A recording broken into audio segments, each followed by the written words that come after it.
Boom! You already know I'm back. What's up? Yo, this whole thing about you're good enough just the way you are, and no one can tell you you're not. This whole movement like that, man, I just can't get down with it. You know what I'm saying? Like, I want to get down with it. I want to, you know? It, like, sounds really good.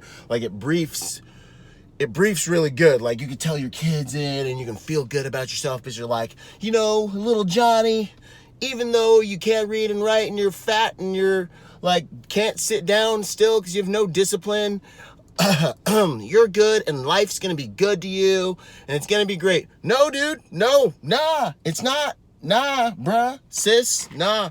Really what's gonna happen is little Johnny is gonna not be able to, like, discipline himself enough to either get an education and go work for the machine or build a business or do anything of value because little freaking Johnny has no discipline. And literally, you're aiding and abetting the ruin of little Johnny's life because you don't have, as an adult, the gumption to tell little Johnny, hey, little homie, if you don't figure this out, the world's going to chew you up and spit you out. Unless you're a rich kid, then maybe you get to go to rehab instead of jail. That's pretty much how the whole entire world turns. That's how the thing works. How do I know this? Because I have been on both sides of the spectrum. I've been taking care of, you know, like I've been in this game. You know what I mean? I see what happens to the rich kids that don't learn discipline. And I see what happens to the poor kids that don't learn discipline. I'm just saying, man. You need some discipline. But that's not even what this is about. This is about the whole idea that human beings are good enough just because they're born or something. It's absolutely absurd. I'm in the gym because I'm not good enough. I'm working hard every day because I haven't yet arrived. I'm getting after it because I want to get there, knowing full well that I will not get there because the beautiful law of strength in this reality is the stronger you get, the more you can achieve. The more stones you get for your glove if you're Thanos and me, then guess what? The more responsibility you'll have and the more you'll need to achieve. The stronger, when you fight yourself to that mountaintop, guess what? Life is faithful enough to allow you to see farther, and then you must go farther. You are compelled by the law of your being to go farther, to go that distance. So I hear people say, like, no, you're good enough. You're great. We're all great just for being here. It is one of the most dangerous ideas in existence.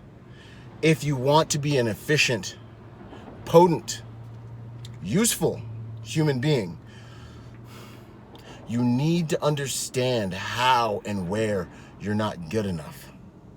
And you need to find a mechanism to help you compensate for those inadequacies and inefficiencies. When I find a place where I am not good enough, I'm almost a little bit excited. I'm like, okay, whew, half the battle's over. I know where I need to work. The difference between doers and don'ters, though, is that it doesn't just damage my personal identity because I've worked through enough things to know that all I got to do is apply the work, figure out the combination and apply it, and I can evolve. The people that suffer the most from this are the ones that have been being told they're good enough their entire life, and therefore they don't have any struggle credentials, and they don't know how to struggle, and they don't know how to suffer. They don't know how to evolve. They don't even know that they can evolve because they've been so protected their entire life that they're underdeveloped. Those are the ones that are, like, not even smart enough to cross the street without holding someone's hand until they're, like, you know, until they're, like, preteens. You know what I mean? This is a quality problem that I see in our world. And every time I'm flipping through my social media and I see some commercial showing someone who's, like, showing anyone, and it's all about you're good enough and you're great. It's like, nah, dude, I'm working out because I don't know if I'm gonna be strong enough when I have to cash that blank check that I write every day when I go to protect people.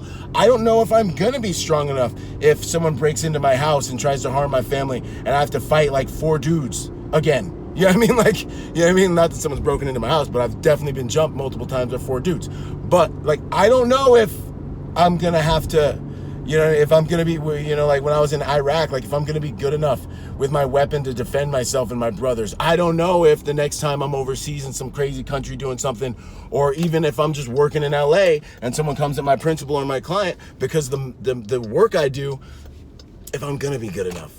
And it's the knowledge of my inadequacies. It's the balls to face my inadequacies. It's the balls to be told you're wrong and not get emotional and not get triggered and go, let me genuinely think about this and let me genuinely see there's got to be a seed of truth here of how I'm wrong. And I need to find it, because the value in this whole entire event is for me to figure out where I'm weak, where I'm not good enough, where I'm blind. And if I can just do that, then this spanking, this correction, this editing of my work can be worth everything to me. Don't be so weak that you need to be told you're good enough, or that you need to believe you're good enough. I'm not good enough. Not one of us is good enough. No, not one. Only the Father is good enough. Okay? Do you understand? This is what I want you to think about, and get comfortable with that. Get inoculated to it. The sooner you can get through this whole pretending like you're perfect thing and pretending like you need to feel like you're good enough, the sooner you can get through needing to feel things, the better off your life's going to be. The sooner you can get to a place where you have the emotional intelligence to choose how you feel, then you're going to be an adult. That's literally like the first stage of cooking with tartar sauce. Like, this is the first stage of being an adult. Like, managing your emotions. Many of us should have learned this in middle school, I think. But the world now is so easy. You can actually become an adult without ever learning how to manage your emotions or your internal world, which is so detrimental to your development. The way this game is played, man, you get a degree, you have a certain level of intelligence, you find yourself amongst a peer group of relative intelligence. So what separates those who go really far from those who just stay mediocre? I'm telling you, it's emotional intelligence. It's social intelligence. It's the ability to self-regulate, self-start, not procrastinate, deal with the scrutiny that you need in order to get better, and to efficiently, effectively, and evolve on clean energy, not spiteful, immature, foldy, uppy, fluffy, just emotional bullcrap energy. Flush out the emotions. Get to work.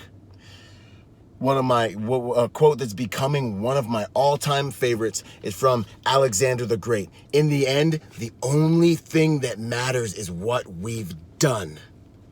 I make these videos because I love you guys. I hope you're having as good a day as I am. Get after it. Visit me at byronrodgers.com. Rodgers with a D, out.